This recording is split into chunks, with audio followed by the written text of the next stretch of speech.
আমরা আমাদের নতুন দলের পক্ষ থেকে কথা দিচ্ছি, আগামীর বাংলাদেশ গণতন্ত্রের বাংলাদেশ হবে।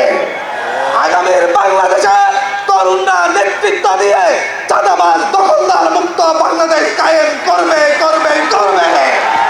প্রিয় দেশবাসী, সবাই কেমন আছেন?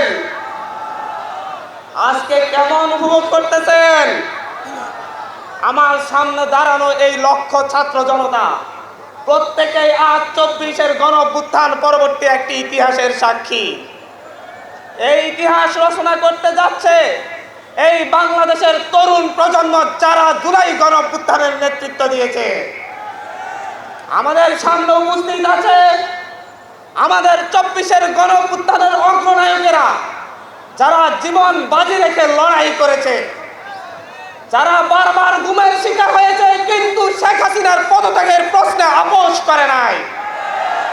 আমাদের সামনে এখানে উপস্থিত আছেন আমাদের নেতা, গণতন্ত্রের ইমাম নাহিদ ইসলাম ভাই, যিনি ক্ষমতার মস্তক ছেড়ে এসে আবার জনতার কাতারে হাজির হয়েছেন। এই জনতা আজকে ভালোবাসা দিয়ে, সম্মান দিয়ে এই আজকে মানিক এভিনিউতে উপস্থিত হয়ে আবারও নাহিদ ইসলামের নেতৃত্বকে গ্রহণ করে নিয়েছে। বারবার 1990-এর গণঅভ্যুত্থানের পরে গণতন্ত্রের প্রশ্নে যে মীমাংসা হয়েছিল, সেই মীমাংসাকে উপেক্ষা করে প্রতিটি জাতীয় সংসদ নির্বাচনের আগে এদেশের মানুষ এক দল আরেক দলের মুখোমুখি দাঁড়িয়ে সংঘাতে লিপ্ত হতে বাধ্য হয়েছিল। 2007-8 সালের সেনা শাসনের পরে শেখ হাসিনা ভারতের সাথে এবং তৎকালীন মঈনুদ্দিন আহমেদের সাথে চুক্তি করে একটি পাতানো নির্বাচনের মধ্য দিয়ে বাংলাদেশে ফ্যাসিবাদী শাসন ব্যবস্থার ভিত্তিপ্রস্তর নির্মাণ করে।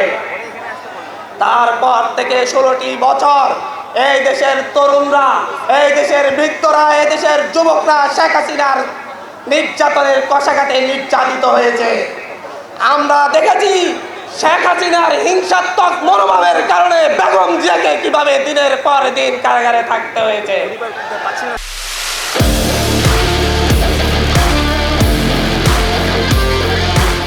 আমরা দেখেছি কিভাবে এদেশের বিরোধী দলীয় নেতা কর্মীদেরকে গুম খুন করা হয়েছে। আমরা দেখেছি শুধুমাত্র বিরোধী মত পোষণের কারণে এদেশের মানুষের উপর কেমন নির্যাতন চলে আসছে। তার পরবর্তীতে তারই ধারাবাহিকতায় বাংলাদেশের মানুষ এই মঞ্চে উপবিষ্ট তরুণদের নেতৃত্বকে মেনে নিয়ে শেখ হাসিনার বিরুদ্ধে রাজপথে নেমে একটি সফল গণঅভ্যুত্থান পরিচালনা করে। তার মধ্য দিয়ে শেখ হাসিনা সহ তার দুঃশাসনের সঙ্গীরা এদেশ থেকে পালিয়ে তাদের দাদাবাড়িতে আশ্রয় নিতে বাধ্য হয়। আমরা আজকে এই দেশবাসীর সামনে উপস্থিত হয়ে বলছি, আমরা আমাদের নতুন দলের পক্ষ থেকে কথা দিচ্ছি, আগামীর বাংলাদেশ গণতন্ত্রের বাংলাদেশ হবে। আগামীর বাংলাদেশে তরুণরা নেতৃত্ব দিয়ে চাঁদাবাজ দখলদার মুক্ত বাংলাদেশ কায়েম করবে করবে করবে। আগামীর বাংলাদেশে আর কোন নির্বাচনের আগে দলে দলে সংঘাত হয়ে প্রাণহানির ঘটনা তরুণরা ঘটতে দিবে না। আগামীর বাংলাদেশে সকল দলমত নির্বিশেষে একসাথে বসবাস করবে।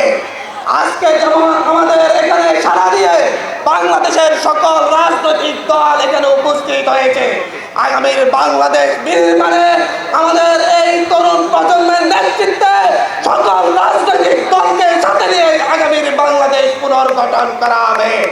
এটা এই দেশবাসীর কাছে আমাদের প্রতিশ্রুতি।